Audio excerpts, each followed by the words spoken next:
Bismillahirrahmanirrahim. Assalamualaikum dear students and respected parents. I hope you will be fine. Here is Ma'am Shazia Kausar from Kingway Group of School. जी dear students, screen पर आपको नज़र आ रहा होगा आज हम सीखेंगे सब्जेक्ट उर्दू से। हमारा लेक्चर नंबर 7 है। सो बेटा open your book and see the page number 24, page number 24, जिसके ऑब्जेक्टिव है हरफ जीम का तारुफ। ठीक है, हरफ जीम का तारुफ पढ़िए और नुक्तों पर पेंसिल फेरिए। बेटा आपने हरफ जीम से बनने वाले अल्फाज पढ़ने हैं और फिर हम हरफ जीम को लिखना सीखेंगे। ये है बेटा हरफ जीम। ठीक है, जीम के पेट में एक नुक्ता, जीम कहता है ज। जीम के पेट में एक नुक्ता, जीम कहता है ज। जीम की आवाज़ है बेटा ज। ठीक है, और इसका एक नुक्ता होता है जो कि जीम के पेट में लगता है। जीम के पेट में एक नुक्ता, जीम कहता है ज। जीम ज जुराब, जीम ज जुराब, जीम ज जाल, जीम ज जायनमाज, जीम ज जोकर। ठीक है, जीम ज जुराब, जीम ज जाल, जीम ज जायनमाज, जीम ज जोकर। ठीक है, अब हम देखते हैं हरफ जीम को लिखना किस तरह।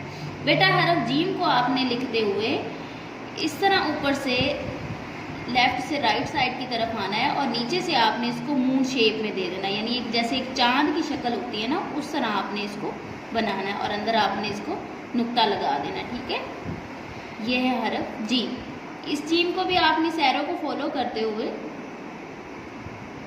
लेफ्ट से राइट साइड पे आना है और फिर आपने नीचे को आते जाना है और इसको मून शेप यानी एक चांद की शक्ल में आपने इसको बनाना है और अंदर एक नुक्ता लगा देना। ठीक है बेटा, ये है हरफ जीम के लिखने का तरीका। और हरफ जीम से बनने वाली चीज़ों के नाम है जुराब, जाल, जायनमाज, जोकर। और हरफ जीम की आवाज़ है ज। ठीक है बेटा, अब हम आते हैं जनरल नॉलेज की तरफ। तो जनरल नॉलेज में हमारे एक्शंस थे विपिंग, रीडिंग। आज हम एक्शन सीखेंगे स्टैंडिंग। ठीक है बेटा, स्टैंडिंग का मतलब होता है खड़े हो जाना। ठीक है, खड़ा हुआ, स्टैंडिंग, सिटिंग। ठीक है, पेरेंट्स अपने बच्चों को ये एक्शंस घर में रीड आउट भी करवाएं और उनसे ये एक्शंस भी करवाएं। प्रीवियस था हमारा विपिंग, रीडिंग, स्टैंडिंग, सिटिंग। ठीक है, विपिंग, रीडिंग, स्टैंडिंग, सिटिंग।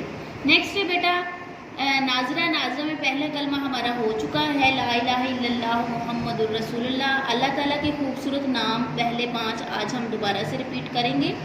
अल्लाहु अर्रहमानु, अल्लाहु अर्रहमानु, ये 2 बेटा आपने अल्लाह के खूबसूरत नाम याद करने हैं। इस्लामियात की तरफ बढ़ते हैं बेटा। इस्लामियात का पहला सवाल हमारा हो चुका था कि नबी पाक सल्लल्लाहु अलैहि वसल्लम कब पैदा हुए। तो हज़रत मोहम्मद सल्लल्लाहु अलैहि वसल्लम 12 रबीउल अव्वल को पैदा हुए। सवाल नंबर 2 है बेटा आज हमारा, हज़रत मोहम्मद सल्लल्लाहु अलैहि वसल्लम कहाँ पैदा हुए। हज़रत मोहम्मद सल्लल्लाहु अलैहि वसल्लम मक्का मुकर्रमा में पैदा हुए। ठीक है, ये है इसका जवाब।